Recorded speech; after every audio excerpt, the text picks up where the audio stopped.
유월절 어린 양으로서 유월절에 돌아가신 예수님, 어디에서 돌아가셨죠? 십자가에서 돌아가셨습니다. 지난 주일날, 종려 주일날 말씀드린 것처럼 십자가에서 정말 인간이 경험할 수 있는 최악의 고통, 최고 심한 고통, 그리고 수치, 이런 것들을 다 짊어지고 십자가에서 운명하셨습니다. 다 이루었다는 말씀과 함께 운명하셨습니다. 무덤에 3일 동안 계시고 안식 후 새벽, 안식 후 첫날 예수님은 부활하셨습니다. 우리는 이때부터 안식일을 주일로 지킵니다. 예수 그리스도의 부활은 기독교의 근간이요, 그만큼 큰 의미를 가지고 있는 사건입니다. 예수님을 무덤에 장사 지내고 난 다음에 제자들은 두려움에 빠졌고 또 막달라 마리아를 비롯한 여인들은 깊은 슬픔에 빠졌습니다. 이 막달라 마리아를 비롯해서 주님을 사랑하던 여인들은 안식일이 지나자 말자 차마 그냥 있을 수가 없어서 예수님의 무덤으로 달려갑니다. 아직 성경에 보면 아직 깜깜했다고 말합니다. 미명이라고 하는 표현을 씁니다. 밝지 않았을 때 깜깜한 어둠 속에 십자가형을 지고 돌아가신 예수님의 무덤을 찾는 것은 쉬운 일은 아니었습니다. 막달라 마리아는 예수님의 무덤에 갔더니 무덤을 막고 있던 돌이 굴려졌습니다. 막달라 마리아는 깜짝 놀라서 베드로와 요한에게 달려가서 이 사실을 알렸습니다. 이 말을 들은 베드로와 요한은 즉시 무덤으로 달려왔습니다. 성경을 보니까 요한이 먼저 무덤에 도착한 것으로 되어 있습니다. 요한복음 20장 6절에 보니까 이렇게 되어 있죠. 4절부터 볼까요? 둘이 같이 다름질하더니 그 다른 제자는 바로 요한이죠. 요한이 자기 이름을 쓰지 않고요.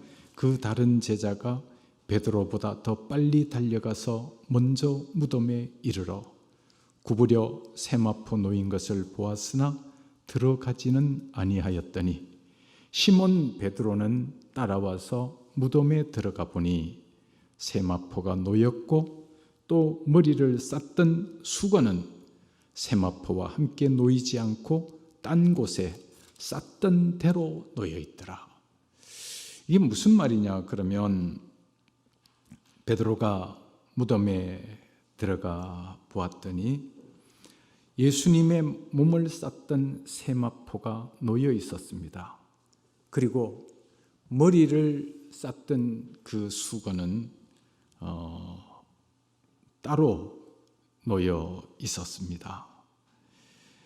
모략과 향유로 시신에 바르고 세마포와 수건으로 쌌기에 이 쌌던 것을 풀어 헤치지 아니하고는 시신이 빠져나올 수가 없는데, 그런데 거기에 놓여 있는 세마포 또 머리를 쌌던 수건은 마치 몸이 그대로 증발한 것과 같은 그런 상황 속에 이 세마포는 개켜 있고 또 쌌던 수건은 놓여 있었습니다. 깜짝 놀랐습니다. 깜짝 놀라서 이들은 어찌했을까요? 8절 말씀에 보면 요한복음 20장 8절입니다. 그때야 무덤에 먼저 갔던 그 다른 제자도 들어가 보고 믿더라. 예수님의 시체가 없어졌다는 것을 믿었다는 말입니다.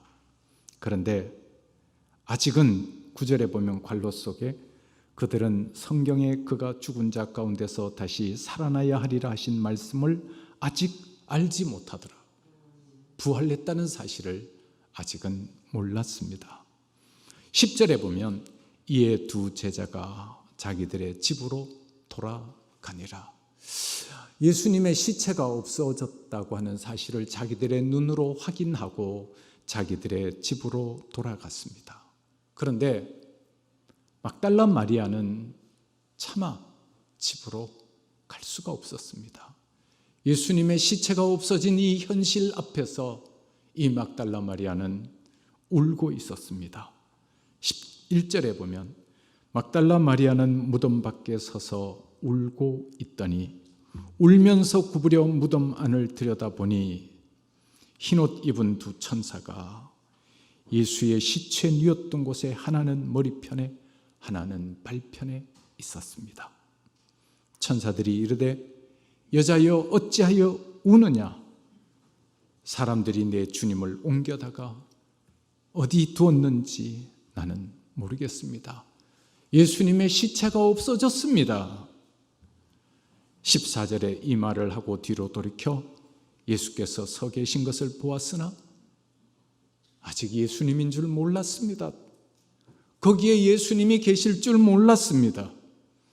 드디어 예수님이 부활하시고 난 다음에 첫 말씀을 하십니다. 15절에 예수께서 이르시되 여자여 어찌하여 울며 누구를 찾느냐? 예수님이 부활하시고 난 다음에 이제 처음 하신 말씀이에요. 이건 개인적인 말씀입니다. 마리아 한 여인에게 하신 말씀입니다. 이 막달라 마리아는 예수님을 끔찍히 사랑했습니다. 그래서 베드로와 요한은 무덤에 왔다가 예수님의 시체가 없어진 것을 보고 집으로 돌아갔지만 이 막달라 마리아는 울면서 그 무덤을 떠날 수가 없었습니다. 그리고 이 막달라 마리아는 천사들과 대화를 했고 그리고 드디어 예수님의 음성을 듣습니다. 예수님이 뭐라고 하셨을까요? 여자여 어찌하여 울며 누구를 찾느냐? 이걸 제가 조금 각색하겠습니다. 예수님께서 마리아에게 하신 말씀은 울지 마라라고 하는 말씀입니다. 여자여 어찌하여 우느냐? 울지 말아라. 전 이 말씀이 상당히 위로가 되더라고요. 그리고 그랬더니 이 마리아는 자기에게 말씀하신 그분이 예수님인데 동산지기인 줄 알고 또 이렇게 이야기합니다. 당신이 시체를 옮겼거든 어디 두었는지 나에게 알려주세요. 그리하면 내가 그 시체를 가져가겠습니다. 여러분, 살아있을 때 사랑하는 것은 쉽습니다. 죽고 난 다음 시체까지도 이 막달라 마리아는 시체가 없어졌는데 나에게 알려주면 내가 그 시체를 가져가겠습니다. 이 막달라 마리아의 예수님을 향한 사랑이 얼마나 지극했는지를 알 수 있는 표현입니다. 그때 16절에 예수님께서 마리아야 하시거늘 마리아가 돌이켜 히브리 말로 라보니 하니 선생님, 비로소 예수님인 줄 알게 되었습니다. 자, 개인적으로 막달라 마리아와 예수님의 만남을 정리해 볼까요? 마리아는 예수님의 시체가 없어져서 슬피 울고 있습니다. 그때 예수님께서 어찌하여 우느냐? 울지 마라 말씀하십니다.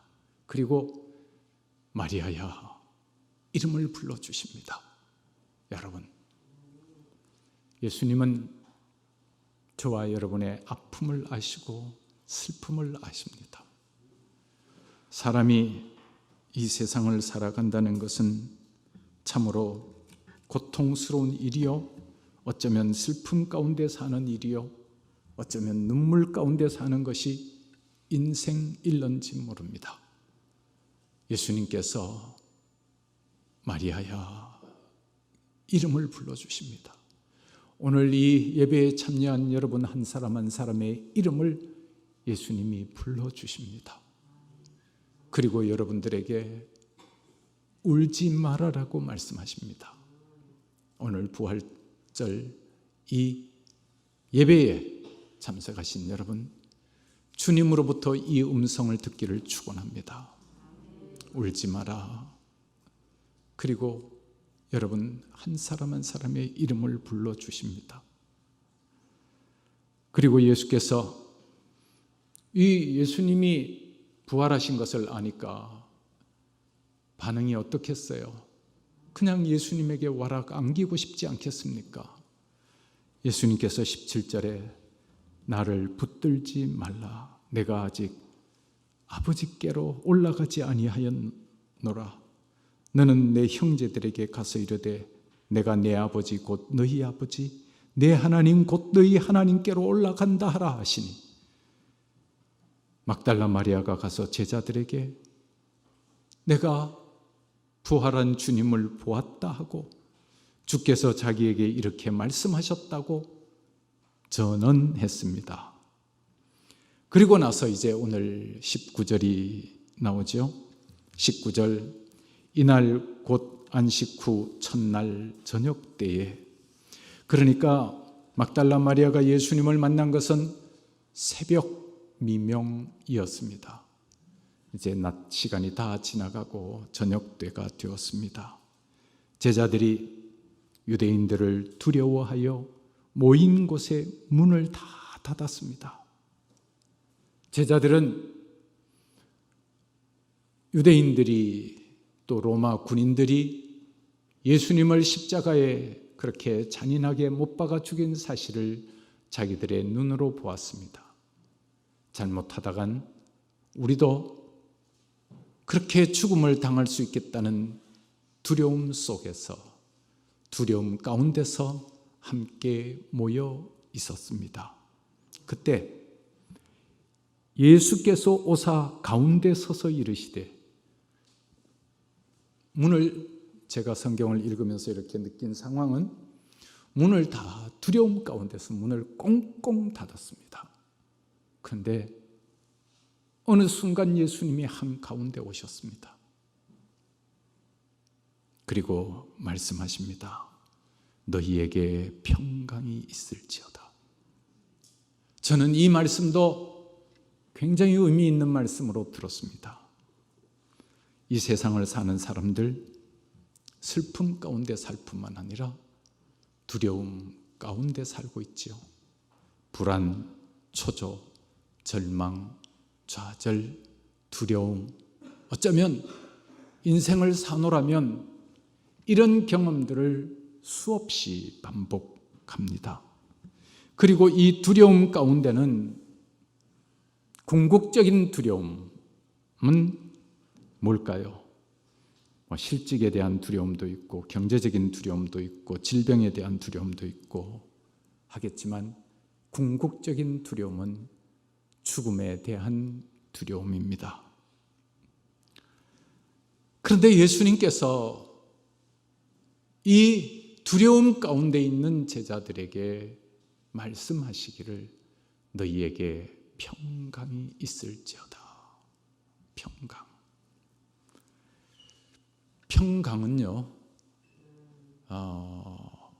샬롬 혹은 에이레네, 헬라 말로는 에이레네, 히브리어는 샬롬이죠. 제가 여러 번 말씀을 드렸습니다마는, 근데 이 평강은 우리가 평강하고 평안하고는 다릅니다. 사람들은 환경이 좋아지면 돈을 많이 벌면 평강을 누릴 거라고 생각하지만 평강은 그런 건 아닙니다. 평강은 평안하고는 다릅니다. 넓은 집에 살면 좀 편안할 수는 있죠. 평강보다는 편안하고 대비시키면 되겠네요. 넓은 집에 살면 편안할 수는 있지만 평강을 누릴 수는 없습니다. 이 평강은 어디에서만 맛볼 수 있느냐 그러면 부활하신 예수님 안에서만 맛볼 수 있습니다. 그리고 부활하신 예수님은 십자가를 통과하신 예수님입니다. 십자가에서 예수님은 지난 주일날 제가 설교했던 것처럼 이루 말할 수 없는 잔인한 고통 속에 예수님은 운명하셨습니다.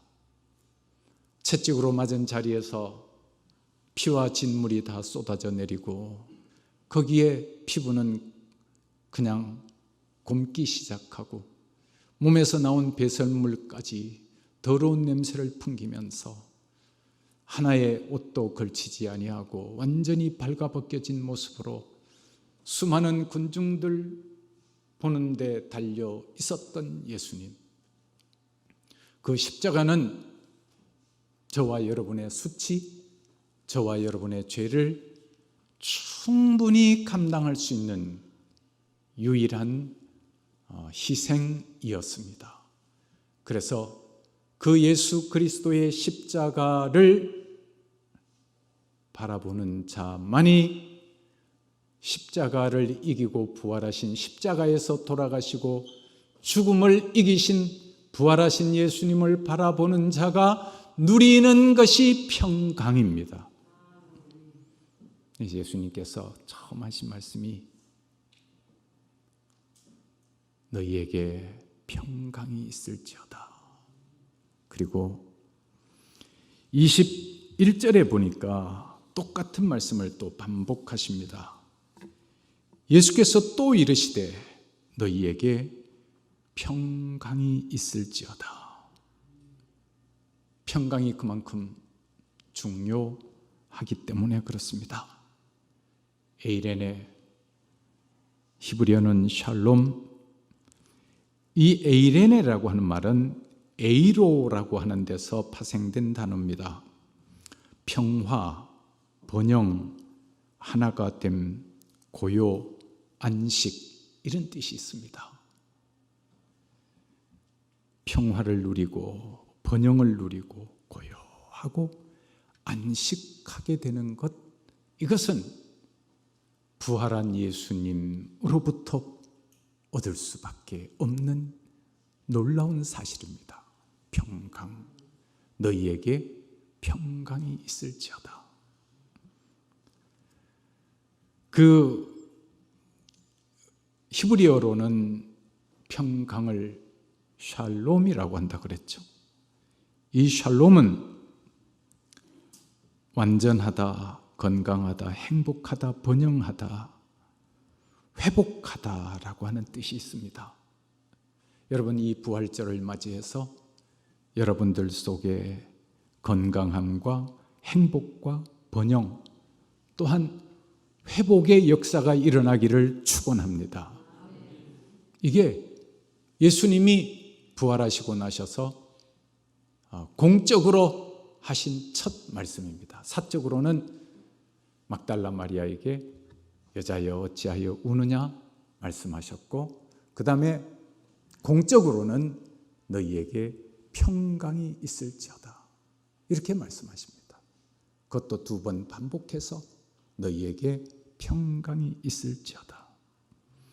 여러분이 잘 아시는 요한복음 14장 27절에 보면 평안을 너희에게 끼치노니 곧 나의 평안을 너희에게 주노라. 내가 너희에게 주는 것은 세상이 주는 것과 같지 아니하니라. 너희는 마음에 근심도 말고 두려워하지도 말아라. 이 평강을 2번이나 반복하신 예수께서 이렇게 말씀하시죠. 21절에 예수께서 또 이르시되 너희에게 평강이 있을지어다. 아버지께서 나를 보내신 것 같이 나도 너희를 보내노라. 이 평강을 맛본 자들은 사람들에게 가야 된다는 거죠. 하나님이 나를 보낸 것처럼 나도 너희를 보내노라. 어떻게 뭘 위해서 보내느냐? 22절에 이 말씀을 하시고 그들을 향하사 숨을 내쉬며 이르시되 성령을 받으라. 성령 문제로 나갑니다. 그러면서 너희가 누구의 죄든지 사하면 사하여질 것이요 누구의 죄든지 그대로 두면 그대로 있으리라. 여러분, 성령 받으라. 성령은 하나님의 영입니다. 예수 그리스도의 영입니다. 하나님의 영, 예수 그리스도의 영은 사람을 살리는 영이고 사람을 새롭게 하는 영입니다. 그리고 이 하나님의 영은 죄를 용서함 받게 하는 영입니다. 할렐루야. 이 세상에서 죄를 용서함 받을 수 있는 길은 다른 곳에는 없습니다. 예수 그리스도, 부활하신 예수 그리스도를 믿는 자에게만 죄사함이 있습니다. 그래서 예수님께서 이렇게 말씀하십니다. 성령을 받으라. 너희가 누구의 죄든지 사하면 사하여질 것이요 누구의 죄든지 그대로 두면 그대로 있으리라. 예수님의 성령을 받아서 세워진 것이 교회예요. 교회에 오면 죄사함을 받고, 교회에 오면 영원한 생명을 얻고, 교회에 오면 구원을 얻는다라고 하는 말이죠. 우리 주님께서 그래서 에베소서에 보면 교회를 가리켜서 교회의 머리는 예수요, 교회의 몸은 아니지, 그리스도의 몸은 교회라고 말씀을 하고 있습니다. 그래서 교회에서는 정말 사명을 가지고 해야 될 일이 사람들에게 구원 얻는 길을 가르쳐야 합니다. 할렐루야. 그건 죄 용서함을 받는 길입니다. 성령을 받으라. 너희가 누구의 죄든지 사하면 사하여질 것이요 누구의 죄든지 그대로 두면 그대로 있으리라.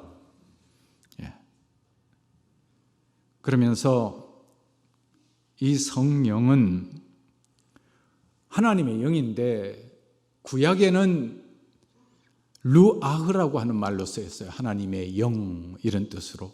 신약 성경에는 푸뉴마라고 하는 말로 사용되고 있죠.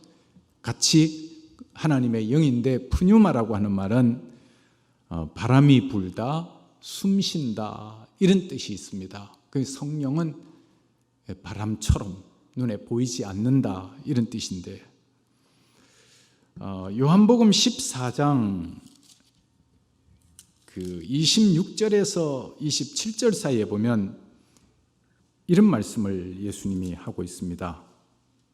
14장 26절 27절에 보면 보혜사 곧 아버지께서 내 이름으로 보내실 성령 그가 너희에게 모든 것을 가르치고 내가 너희에게 말한 모든 것을 생각나게 하리라. 예수님이 부활하시고 난 다음에 저와 여러분에게 보내실 성령은 보혜사라는 거예요. 이 보혜사라는 것은 하나님이 우리와 함께 하신다는 뜻이 있습니다. 성령님이 이제는 저와 여러분과 함께 하십니다. 그 성령님이 저와 여러분에게 평안을 준다 그랬어요. 제가 아까 평안하고 편안하고 잠깐 이렇게 말씀을 드렸는데, 평안이라고 하는 것은 내적인 평안함. 근데 편안하고 평안이 이응이고 니은이지만 차이는 엄청납니다. 이 세상에서 물질적인 편안은 얻을 수 있습니다. 그러나 평안은 요한복음 14장 27절에 평안을 너희에게 끼치노니 곧 나의 평안을 너희에게 주노라. 이 평안, 평강, 샬롬, 에이레네, 보혜사, 성령 다 연결이 됩니다. 그래서 참된 편안은 물질로 얻을 수 있습니다. 그러나 평안은 물질로 얻을 수 없습니다. 부활하신 예수님에게서만 얻을 수 있습니다. 할렐루야. 그래서 이제 이 보혜사 성령 이 말씀을 저는 참 많이 생각을 하는데, 요한복음 14장 18절에 보니까 내가 너희를 고아와 같이 버려두지 아니하고 너희에게로 오리라. 이제는 부활하신 예수님이 저와 여러분과 함께 하십니다. 그러므로 우리 평강을 누리며 또한 기회에 있는 대로 복음을 전하며 살아야 합니다. 아버지께서 나를 보내신 것 같이 나도 너희를 보내노라. 여러분 주변에 가장 가까운 이웃에게부터 여러분이 복음을 전해야 합니다. 야, 세상 생각해봐라. 세상에서 평강을 얻을 수 있는 길이 어디 있느냐? 죄 사함을 받을 수 있는 길이 어디 있느냐? 죄 사함을 받을 수 있는 길은 십자가에 달리신 예수님, 그리고 그 죽음을 이기신 예수님에게서 많이 있다. 그거를 전해야 됩니다. 2021년 부활절, 코로나로 말미암아 많이 위축된 가운데서 두 번째 맞는 부활절입니다. 여러분들에게 먼저 여러 가지 불안과 공포 속에서, 두려움 속에서도 부활하신 예수님을 만나 평강을 누리기를 축원합니다. 또한 성령을 받아서 이 죄 사함 받게 하는 이 복음을 증거하는 행복한 교회의 성도들이 되실 수 있기를 축원합니다. 기도합시다. 거룩하신 아버지 하나님, 우리 주님께서 이루 말할 수 없는 고통 가운데서 십자가를 지시고 3일 만에 부활하셨습니다. 부활하셔서 슬픔에 잠겨 있었던 마리아를 향하여 울지 말라고 말씀하시고 마리아의 이름을 불러주셨던 예수님, 오늘 이 자리에 참여한 우리 모두가 예수님의 이 따뜻한 음성을 듣게 하여 주시옵소서. 울지 마라, 힘을 내라는 말씀을 듣게 하여 주시옵소서. 또 우리 한 사람 한 사람 개별적으로 불러주시는 이름을 듣게 하여 주시옵소서. 그리고 주님은 공식적으로 제자들 가운데 나타나셨습니다. 그리고 너희에게 평강이 있을지어다라고 2번 반복해 말씀하셨습니다. 그만큼 참 힘든 인생을 살아가는 저희들에게 평강의 문제는 중요한 문제입니다. 이 평강은 죄책감이 해결되고 멸망의 문제가 해결되고 구원 얻는 자들만 누릴 수 있는 평강입니다. 죄 문제가 해결된 가운데서 누리는 이 평강을 우리 온 성도들이 누리게 하여 주시옵소서. 그리고 성령을 받아 누구든지 주의 전에 나오면, 예수 믿으면 죄 사함을 받는다는 이 복음을 증거하는 저희들 되게 하여 주시옵소서. 주 예수 그리스도의 이름으로 기도드리옵나이다. 아멘. 함께 자리에서 일어나셔서 찬송가 171장 1절 부르신 다음에 담임 목사님께서 축도해 주시겠습니다.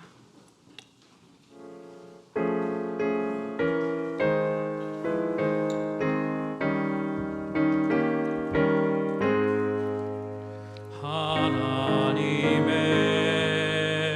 독생자 예수 날 위하여 오시었네. 내 모든 죄 사하시려고 십자가 지셨으나 다시 사셨네. 살아계신 주 나의 참된 소망 어려움이 사라지네.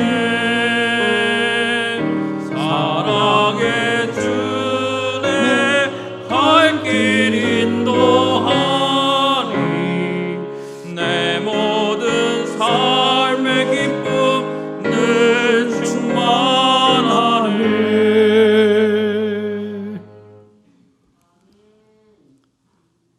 슬픔 가운데 있던 마리아에게 예수님이 울지 말라라고 말씀하셨습니다. 그리고 제자들이 모인 곳에 오셔서 너희에게 평강이 있을지어다 말씀하셨습니다. 평강은 건강, 회복, 행복, 번영, 이 모든 것을 포함하고 있습니다. 오늘 이 부활절 예배를 통해서 여러분들 가운데 건강이 약한 분들 회복의 역사가 있기를 바랍니다. 또한 경제적인 문제, 슬픔의 문제, 고통의 문제, 자녀의 문제 가지고 아파하는 모든 분들에게 참된 위로, 참된 번영, 참된 평화 임할 수 있는 계기가 되기를 축원합니다. 지금은 십자가에서 우리 죄를 위하여 달리셨다가 운명하시고 3일 만에 부활하신 우리 주 예수 그리스도의 은혜와 하나님 아버지의 사랑과 성령의 역사, 인도, 교통 깨닫게 하심이 너희에게 평강이 있을지어다 하는 말씀을 가슴에 담고 평강 가운데서 행복한 삶을 살기를 원하는 우리 모두들 위해, 흩어져 있는 우리 온 교우들 위해, 온라인으로 예배를 드리는 우리 성도들 위해 지금으로부터 영원토록 함께 하시기를 간절히 축원하옵나이다.